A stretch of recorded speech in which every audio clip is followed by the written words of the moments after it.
السلام عليكم ورحمة الله وبركاته. يا مساء الفل عليكم يا طلبة الثانوية العامة المكافحون في جميع أنحاء العالم. امتحان الإنجليزي الاسترشادي 2026 الامتحان رقم 1. هنقول بس في الأول كده بعض الملاحظات عليه، وأنا لست هنا الآن لتقييم مستوى الامتحان هو على مستوى الطالب الإيه ولا على مستوى الطالب الإيه. أنا عاوز أتعامل مع واقع ونحلل الامتحان الأول وبعدين نحل الامتحان كاملا إن شاء الله تعالى. بس بعض الملاحظات عشان نعمل في ضوئها بإذن الله. بعد ما تصلي على النبي صلى الله عليه وسلم، احنا من داي 1 ومش من داي 1 من السنة اللي فاتت بنتكلم إنه لازم نبقى مدركين يا أولادي إنه في تحول في مسألة نواتج التعلم. يعني ايه المطلوب قياسه في الامتحان؟ فالمطلوب قياسه في الامتحان قلنا نواتج التعلم، يعني مدى فهمك وتحليلك للمعلومة اكتر منها ان انت حافظ حاجة زي ما هي وبترزعها في الورق زي ما هي بنظام معين. فلو شفنا ده في الامتحان في كام نقطة كده بننبه عليها من زمان جدا، فبنأكد عليها دلوقتي من خلال الامتحان الاسترشادي الأول. أول حاجة، هل أنا محتاج المصطلحات بتاعة الإنجليزي بتاعة الجرامر إن أنا أعرفها بالإنجليزي؟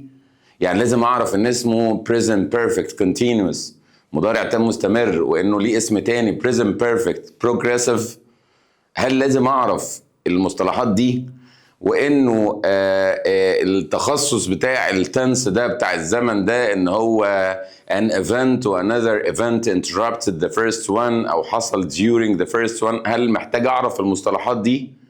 الاجابة بوضوح وبصراحة من خلال الامتحانات محتاج ان انا اعرفها. في سؤال بيجي على الجرامر احيانا، سؤال نظري على الجرامر، بمعنى ان هو بيقول لك which tense expresses، مين زمن من دول بيعبر عن او بيكونكت مثلا الباست بالبريزنت، اللي بيوصل بين الماضي والحاضر. لازم تكون عارف هو انهي زمن وعارف اسمه وعارف الفورم بتاعه شكله عامل ازاي. فخلي بالك يا حبيبي، عشان احنا يعني كتير من ولادنا هم متربيين ومتعودين على المضارع البسيط والماضي البسيط وحدث يقطع الآخر والمش عارف وكده، أنا واحد من الناس أنا بتعامل مع هذا الواقع يعني، وبشتغل إنجليزي مع عربي إنجليزي مع عربي إنجليزي مع عربي. بس حان الوقت إنك تقف على رجليك وتقدر تعرف المعلومة بالإنجليزي، لأنه الامتحان بيجي بالإنجليزي، فاحنا لازم نتعامل مع الواقع ده. فلو كنا بنتكلم إنجليزي شوية وعربي شوية فده عشان ناخد بإيدك ونتعامل مع واقع شوية، لكن انت محتاج ده رقم 1. رقم 2، لو جينا بقى نشوف، لو جينا نبص كده لبعض الجمل وبناخد منها ايه. سؤال الحلقة بقى، هل انا برضو ده اللي احنا بننادي بيه من اول السنة، وعشان كده في الاول عملنا شهر كامل للانجليزي التراكمي وللتأسيس العام وللقواعد العامة وحاجات زي كده. هل أنا محتاج الإنجليزي التراكمي بتاع زمان اللي مش جاي صراحة في منهج السنة دي؟ وهل أنا محتاج يعني القواعد العامة المشهورة في الإنجليزي؟ الإجابة absolutely. والكلام ده بننادي بيه من day 1، عشان كده محطوط من أول السنة ومعمول له مذكرة لوحده، ومحطوط في خطة المراجعة انه يتلم كله من اوله لاخره. اكيد مش انا بس، انا واخواتي كلهم من الاساتذه والمدرسين واساتذتنا واخواتنا على مستوى الجمهوريه عاملين حسابهم على الموضوع ده وبينبهوا عليه، واحنا كلنا في خدمتك انت، يعني في خدمة ولادنا الطلبة يعني. فانا بقول تعالى كده شوف مثلا عندك، قلنا الامتحان جنرالي بيقيس مسألة الفهم بنسبة كبيرة جدا. تعالى بقى على عندك الثمان جمل اللي الجملة بدرجتين، ابو درجتين ده اللي هو ايه، يزعل ربنا ما يجيب زعل ابدا يعني، بس لما الجملة تروح معوراني في درجتين ده موضوع احنا مش عاوزينه. فهتلاقي الثمان جمل اللي بدرجتين كلهم تحليل وفهم بس، يعني ما يعرفش يحل غير اللي فاهم بس. يعني مش واحد حافظ ان سو فار تدل على البريزنت بيرفكت ولا على المضارع التام فهيشوفها فهيرزعها. لا، ده هو بيجيب لك الجملة وبيقول لك this means، الجملة دي معناها كذا ولا كذا ولا كذا ولا كذا. مين اللي هيحلها دي؟ وأنه مدرس اللي هيقعد يحفظك عشان تعرف تتعامل مع جمل زي دي. مش هينفع، مالكش حل غير انك تفهم. تمام؟ طيب فانت عندك الثمان جمل دول فهم بس. ده لو خدنا نماذج مثلا كده من الامتحان على ما نحل الامتحان كامل، لو خدنا نماذج من الامتحان الاسترشادي بتاع السنه دي اهو. تعالى كده، بيقول the manager had the report checked before sending it to the director. انا محتاج ان انا اغوص في المنهج فاخد بالي ان had something checked، يبقى ده الكوزاتيف او الجمله السببيه. هو بقى بيسالك دي كده تفهم منها ايه؟ طب بالله عليك هتحفظ؟ يعني هتحفظ ازاي؟ مش هينفع تحفظ. لازم يبقى عندك وعي بالكونسبت او المفهوم، او يعني ايه اصلا ان انا I had something done. فبالتالي اعرف اختار الاختيار المظبوط من دول كلهم. طالب بيحفظ وبيبصم هيزعل جدا، هيزعل في درجات كتير. يعني لو في جمله 2 3 4 عدت معاه مش هيعدي معاه الحاجات دي. فنحن ندعوكم الى الفهم يا ساده. تعالى كده مثلا فكره القواعد التراكميه وتكرارها فين في الامتحان. القواعد التراكميه، تعالى بقى بنقول التراكميه اللي درستها في السنين اللي فاتت، والعامه اللي انت المفروض ما ينفعش كطالب ثانويه عامه تدخل الامتحان وما تكونش عندك ادراك لحاجه اسمها مثلا انفيرجن، اللي هو التقديم والتاخير، او ان انا اقلب الفعل مع الفاعل والحالات بتاعته مع مين. ما ينفعش تبقى طالب ثانويه عامه، وطبعا طالب ثانويه عامه مميز ومش عاوز تنقص كتير وكده، او مش عاوز تنقص اصلا، وتدخل الامتحان وما عندكش فكره الانريل باست او الهايبوثيتيكال باست او الماضي غير الحقيقي او الماضي الافتراضي، وايه فكرته وايه حالاته. لانه حتى اتكرر في السنين اللي فاتت في 24 وفي 23 الفكره دي. السنه دي ما عندناش صراحه الارتكلز اللي هي الديفينيت والانديفينيت ارتكلز، ادوات النكره والمعرفه بتاعت او ان وده والحاجات دي. ومع ذلك لا يخلو منها امتحان تقريبا كده. في السنين اللي فاتت دور اول دور ثاني تلاقي في جمله، وبما فيهم الاسترشادي بتاعنا هتلاقي في جمله عليها، على ما اذكر برضو الجمله رقم 9 كانت على وان وذا كده. طيب تعالى هنا مثلا معذره الجمله اللي فاتت running through the park، وبيقول لك مين من دول correctly structured. running through the park، فكره ال present participle اللي هو اسم الفاعل اللي اتكلمنا عليه كتير قوي قوي قوي، اللي هو النظير بتاعه زي اسم الفاعل في الانجليزي، المفهوم بتاعه، وفكره ان هو لما يتصدر الجمله running through the park I saw وكذا، فيها فكره تانية عامه اسمها فكره الدانجلينج. الدانجلينج دي فكره انه لازم يكون السبجكت واحد في الاثنين او الفاعل واحد في الاثنين، فلازم تكون متدرب على حاجه زي كده تدريب جيد. وانا يعني بشوف كتير اخواتنا من الاساتذه في كل انحاء الجمهوريه دايما بيركزوا على الحاجات دي. فانتوا عليكم الدور انتوا بقى كطلبه ان انتوا تتعاونوا معانا وتشدوا حيلكم وتخلوا بالكم وتسمعوا لاساتذتكم كويس جدا في الاجزاء دي. تعالى هنا مثلا دي بتاعت does enjoy، دي قاعده عامه قد لا تكون مرت عليك مثلا في السنين اللي فاتت او في المناهج، بس هو طبيعي ان هي هتقابلك في السياقات بتاعه المنهج، سواء في ستوري في كذا في كذا في كذا. فاحنا كمدرسين بنبقى نقف عندها وقفه كده ونلمحها، واقول لك خلي بالك ان فيرب تو دو لما بيجي بعده البيس فورم او الشكل الاساسي بتاع المصدر او بتاع الجمله، ده بيدي حاجه اسمها امفاسيس او بيدي حاجه اسمها توكيد. تعرف ان في حاجه اسمها كده، تعرف حاجه زي كده عشان ما تتفاجئش بحاجه زي كده في امتحان اخر السنه. طيب تعالى هنا بقى عامل في جمله الدمج بين قاعدتين، فكره ربط. عارف زي يبقى في المواد الثانيه مثلا تلاقي المساله بتاعت الفيزياء عشان تحلها انت محتاج تربط الباب الاول بالباب مش عارف الخامس. فاهمين يا شباب؟ انت محتاج تعمل دي بنظريه في الرياضيات كانت من 5 سنين، ربط بين الافكار. فهو عامل هنا فكره انا الجمله بتاعت had I known، او had I known دي فيها الانفرجن وفيها الاوميشن بتاع اف، حذف اف وتقديم هاد في الاول. دي اصلا حالات اف نفسها، الاف كونديشنالز نفسها مش في المنهج. ده هو جايب بقى الجزء اللي هو الحالات الاستثنائيه والعاليه كمان الادفانس في حالات اف نفسها. تمام. طب هو الراجل هنا قاسي جدا ولا مبهدلنا ولا كده جاي علينا ولا كده؟ انا مش طالع عشان انتقد في الامتحان ولا في اللي حاطط الامتحان ولا اقيم الامتحان، انا بحلل الامتحان، انا بحلل ايه اللي حاصل. فاهميني يا شباب؟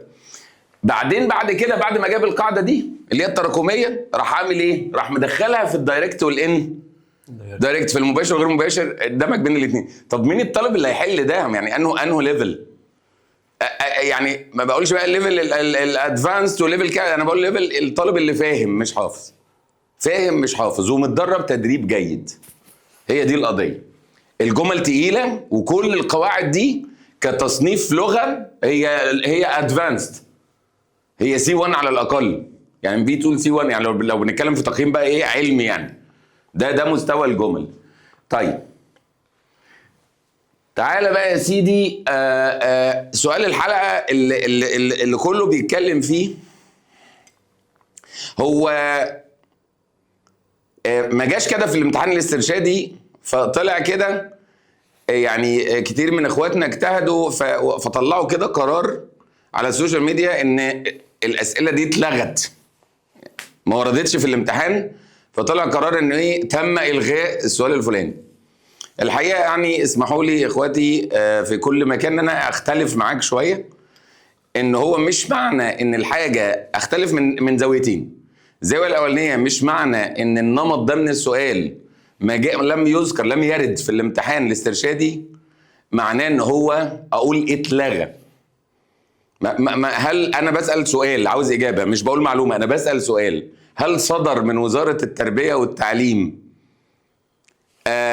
بيان بمواصفات امتحان ثانويه عامه الانجليزي 2026؟ لو في حاجه زي كده يا ريت حضراتكم تعرفوني عشان انا ما اعرفش. ولكن الخبره والتجربه بتقول ايه؟ الامتحان الاسترشادي ده ما جاش فيه ولا جمله مثلا بانكتويشن، علامات ترقيم صريحه، ما جاش فيه ولا جمله سينونيمز وانتونيمز، ما جاش فيه ولا جمله بارتس اوف سبيتش ان هو بيسال هل دي نون ولا ادفيرب ولا ادجكتيف. هل اقدر اقول للطالب ان الانماط دي من السؤال اتلغت من امتحان ثانويه عامه؟ علامه استفهام، انا عاوز رد. ده رقم واحد. رقم اتنين، لو قلنا ان هل سؤال فايند ذا ميستيك اتلغى من الامتحان؟ تمام؟ هو اولا من وجهه نظر انا هو ما اتلغاش من الامتحان. في سؤال فايند ذا ميستيك ولا لا؟ في سؤال فايند ذا ميستيك اهو بس مش بالنمط التدريبي اللي موجود في كتاب المدرسه. هي الفكره كلها ايه يا شباب؟ الفكره كلها ان انت بتتدرب على المعلومه وتختبر بيها باكتر من طريقه. بمعنى ايه؟ هو انا دلوقتي جالي هنا وقام قايل لي الجمله دي فيها غلط، عشان اصلح الغلط ده اخلي وايل افتر ولا اخلي وايل بيفور ولا كذا؟ اليس هذا بفايند ذا ميستيك؟ بس هو بدل ما سايبك انت اصلا تتوصل للغلط عامله زي كنترولد كده او سيمي كنترولد، ان هو حاطط لك ايه؟ طب انا هساعدك اهو، اشيل دي واحط دي ولا اشيل دي. ده مش فايند ذا ميستيك، ده فايند ذا ميستيك اهو في الامتحان الاسترشادي. بل وانه انا بقى هخاطبك بالعقل. هو انا اصلا لما بجيب لك السؤال المعروف واقول لك which sentence is correct، انهي جمله في الاربعه دول صحيحه، ها؟ انت هتعمل ايه؟ مش هتختار الجمله الصحيحه اقول اه؟ طب وفي الجمل الثانيه اللي مش صحيحه هتعمل ايه؟ هتفايند ذا ميستيك، صح ولا لا؟ انت في الجمل الثانيه انت لازم تطلع الغلط عشان تتاكد. فانت محتاج تكون متدرب على ان انت تعرف تكتشف الغلطه اللي في الجمله. في سؤال الترانسليشن في الترجمه، ها؟ انت بيبقى في ترجمه في الاربعه الانجليزي صح، وفي واحده صح وفي ثلاثه غلط. الثلاثه الغلط انت بتعمل فيهم ايه؟ بتفايند ذا ميستيك. شفت؟ يعني هو اصلا مش هينفع يتلغى سؤال فايند ذا ميستيك، بس انا بدربك عليه بانهي طريقه، هي دي اللي هتفرق. بس بدربك في كتاب المدرسه بالشكل الفلاني، بدربك في الامتحانات الاسترشاديه بالشكل الفلاني، ولعل عدم يعني ايه المبادره بنزول مواصفات صريحه للامتحان دي عاوز ان الناس ايه تشتغل وتصول وتجول في الاتجاهات المختلفه. اتدرب باكتر من طريقه وانا اختبرك بالطريقه اللي تعجبني. انت فاهم؟ انا هقيس فهمك للمعلومه بالطريقه اللي تعجبني باي طريقه، بس انت تبقى جاهز باي طريقه. فهمت الفكره؟ طب هل سؤال الريرايت هو طبعا لم يرد سؤال ريرايت في امتحان الاسترشادي، وقد يكون اتلغى فعلا، بس انا ارجع تاني واقول لك الامتحان فيه ريرايت. قول لي ازاي؟ بتقول لي ازاي يا ابني؟ طيب تعالى بقى يا سيدي، اما يقول لك ده مش في الامتحان الاسترشادي بس، ده في جمل كتير جدا طبعا في الايه، في الامتحانات وفي في كتاب المدرسه وكده، وفي الامتحانات اللي هي اما يجي يقول لك I last visited London 3 years ago، حلو كده، ويقول لك الجمله دي مين في دول. خلاص بالراحه بقى كده نحسبها مع بعض. فهو بيقول لك انا اخر مره زرت فيها لندن كانت من 3 سنين، ماشي. لو هو قال لك بين قوسين استخدم since، هتقوم قايل it's 3 years since I last visited London، ده اللي هو السؤال الرايت. طب ما هو دلوقتي هو بيقول لك اعيد صياغه الجمله دي ازاي عشان تبقى صح وتدي نفس المعنى، يبقى ده الرايت ولا لا؟ ده الرايت مقنع يعني هي نفس الفكره. طيب ولما تختار الاجابه الصح في الاجابتين التانيين انت محتاج ايه؟ تفايند ده انتوا فاهمين وجهه نظري؟ انا دايما ما بشغلش بالي قوي لما ينزل امتحان استرشادي تاني وتالت ورابع وخامس ونلاقي ان ولا واحد فيهم نازل فيه سؤال الرايت، ممكن نجزم بايه؟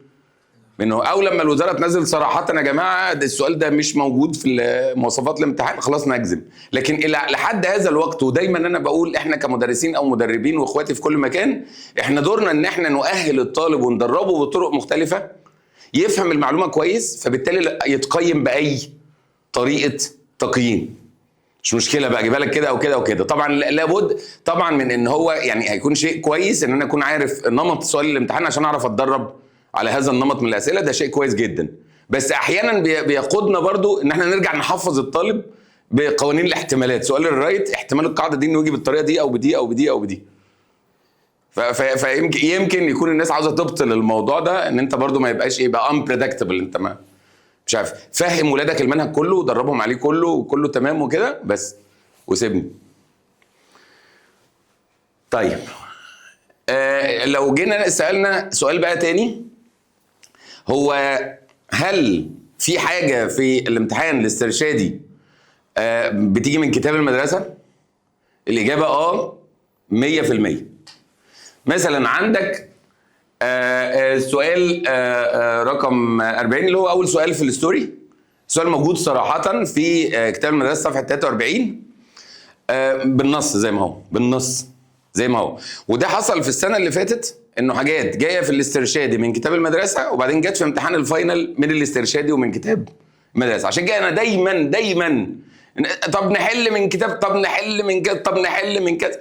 يا حبيبي يعني الناس من اخواتنا اللي فاهمين كويس، هو حتى لو احنا عملنا نوتس ولا عملنا حاجات زي كده، فاحنا بندندن حول مين؟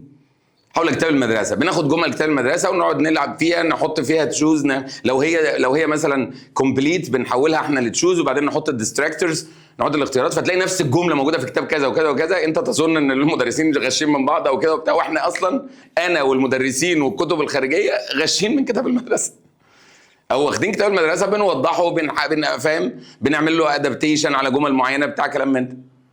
وفي الاخر وضع الامتحان هيمسك كتب الوزاره وبيحط منها المنهج. فدايما الليدر بتاعك هو مصادر وزاره التربيه والتعليم، والامتحانات الثانويه العامه السابقه وامتحانات الاسترشاديه بتاعه الوزاره اللي هي الوزاره المعنيه بان هي تحط الامتحان. ده وجهه نظر، يعني تتفقوا او تختلفوا، ده وجهه نظر. فده السؤال ده بالنص. طيب قطع الكومبريهنشن، القطع في نوعين من القطع، واحده فيهم ناراتيف اللي هي القطعه الاولى، زي ما احنا واحنا بنحل الامتحان هنقعد نقول الكلام ده كله، والقطعه اللي هي ما بين من 200 ل 250 كلمه تقريبا، والقطعه في ليفل كده البي 1 كده لغايه بي 2، يعني قصدي المستوى ما هوش خارق، مستوى معقول جدا. القطعه الاولى ناراتيف، وانت درست في المنهج الناراتيف رايتنج. الاسئله بتاعتها معتدله كويسه، يعني ما احنا هنشوف الامتحان. القطعه الثانيه اكسبوزيتوري، من النوع الاكسبوزيتوري اللي هو بيتكلم على انفورماتيف، بيدي معلومات، كان عن الرينيوبل انرجي، وهتلاقي ان ده ريليفنت للمنهج، ليه علاقه بدرس انت واخده في المنهج، سواء الريدنج او الرايتنج، تكون حاجات ليها علاقه بالمنهج او ليها حاجات ليها علاقه بالحياه، اللي هي الموضوعات الترندي.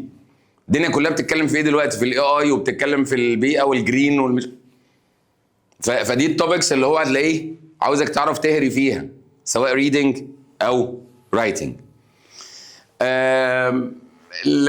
عندي يا سيدي ده من كتاب المدرسه صفحه 42. طيب الرايتنج، يعني مثلا هنا قال لك ايه؟ write a 6 line body paragraph. حلو، يبقى هو زي امتحان السنه اللي فاتت، لسه شغال على الباراجراف ابو 6 سطور، بس بقى في كلمه السر هنا، كلمه ايه؟ بادي باراجراف. احنا لسه بادئين اول المراجعه، قلنا بنعيد من الاول، فاحنا وضحنا انه ممكن يقول لك اكتب باراجراف مستقل، وممكن يقول لك اكتب لي باراجراف كانه ضمن اسي. فهو هنا بيقول لك اكتب لي بادي باراجراف، واحيانا يقول لك اكتب انتروداكتوري باراجراف، يعني باراجراف ايه؟ مقدمه. واحيانا يقول لك اكتب لي كونكلوجن باراجراف تكونكلود بيه الافكار اللي انت تخيل انت كتبتها. وانا وزمايلي في كل الجمهوريه دربناكم على الجزء ده، وهنفوكس عليه، هنركز عليه جامد في الفتره الجايه كلنا، عشان خاطرك انت، عشان تدخل برضو متدرب وفاهم الامور دي. واحنا دلوقتي بالنازل انا هحل معاكم الامتحان الاسترشادي ده. طبعا في جمل انا مختلف معاها، وهناقشها علميا ولغويا. يمكن حد يرد علينا برضو يفهمنا لو احنا مش فاهمين ايه وجهة نظره بالظبط في الجملة. فانا هقول انا وجهة نظري في الجمل اللي هي فيها شك، او انه ممكن تنفع اكتر من اجابة او كده، ورزقنا على الله. وهحل معاك الامتحان كاملا باذن الله. هيتراجع بس كويس كده وهرفعه لك على طول. سعدنا جدا بلقائكم، ونرجو ان نكون قد اسعدناكم. هذا مستر توفيق يحييكم، والى لقاء اخر ان شاء الله.